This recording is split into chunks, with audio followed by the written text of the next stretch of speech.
Somewhere in Northern California, amid an unsuspecting hillside of oak trees and overgrown grass, you'll find a treehouse. My treehouse. One I built almost 2 years ago and will soon say goodbye to as I venture off to college. I took the entire summer to build about 80% of what it is today, while the latter 20% was added over the course of another year. Dozens of hours of driving back and forth between the hardware store, drilling holes, and fastening beams. I say that it's mine, but the truth is that it belongs to a younger version of me, one who isn't so soon off to college and has other things preoccupying his mind. It's hard, now, to see the point in working on it when I'll soon be halfway across the state.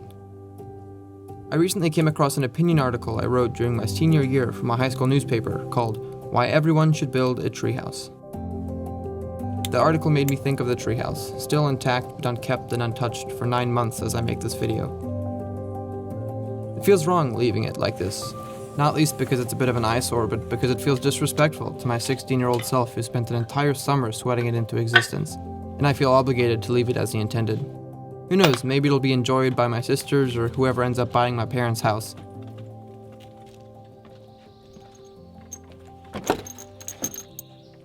Anyway, I hope you enjoy the words of a slightly younger treehouse enthusiast.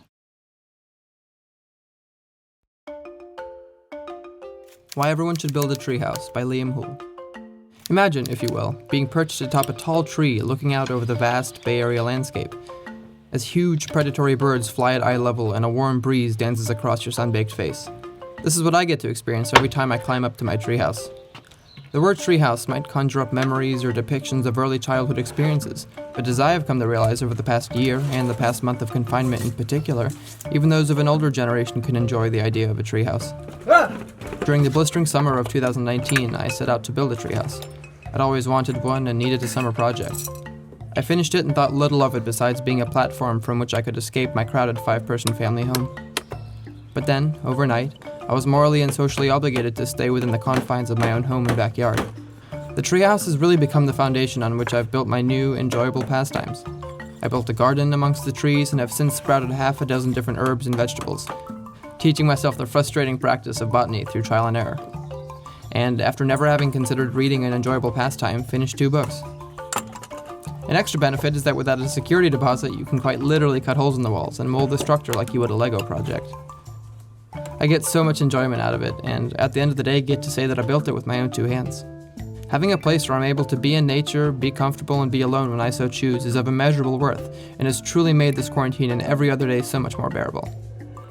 If creativity and mental well-being were a destination, it would take a proactive mind to reach it, and building an environment in which to foster both of these is possibly the most proactive approach of all.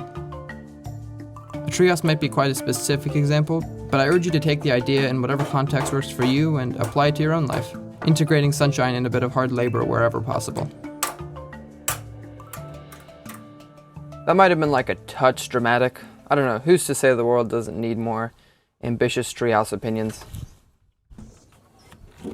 I overanalyze a lot, and so it's really easy for me to think of it as this kind of complex part of me. But it's just a treehouse. It's my treehouse, and I'm very proud of it. But it is just a treehouse, and I think there's something kind of cool about that. Just accepting it for what it is, taking a bunch of weight off of it.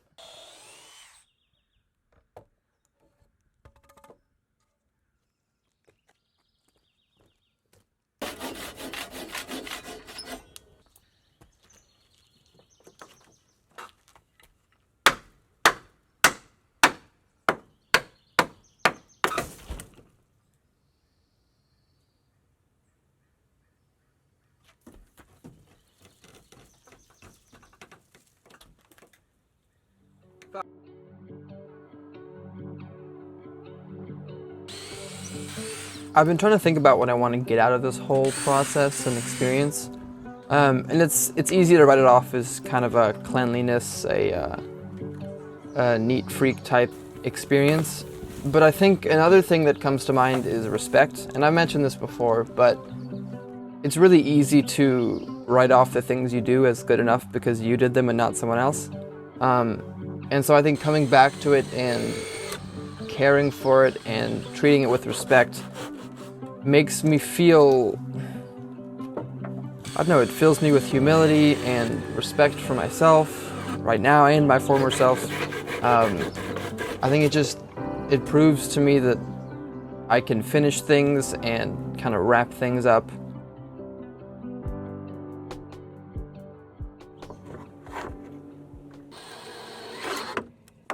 I'm realizing that a lot of the work I'm doing is kind of quick and dirty, which is kind of not what I was aiming to do in the beginning. I don't think it's all bad, but I could have probably spent more time on some of it. But I don't know, maybe that's part of the spirit of the treehouse. Kind of a gung-ho type mentality. You do what you do without getting too upset. Nothing I'm doing is bad per se, but it's definitely not a Pier 1 Imports showroom. I don't know, I think that is a pretty big difference between me now and me when I started this treehouse, you know, years ago, is my patience. It's grown. And so I kind of want the work I do now to reflect that. But I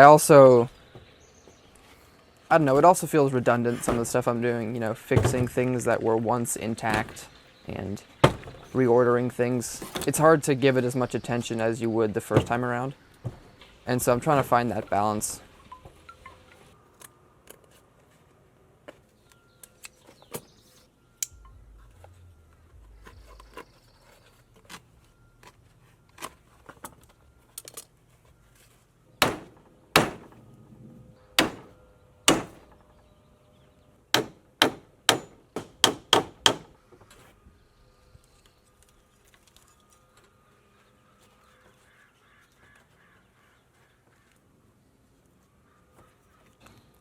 I think I've been thinking of this too much as a shrine to myself, because for the longest time it's been the thing I've been most proud of, just in terms of the amount of time it's taken, the skills involved. And so I'm worried that I'm doing my own shrine a disservice. And so that's why I think I'm putting a bit of undue stress on myself. I think I just need to enjoy it. I think that'll yield the best result for me personally.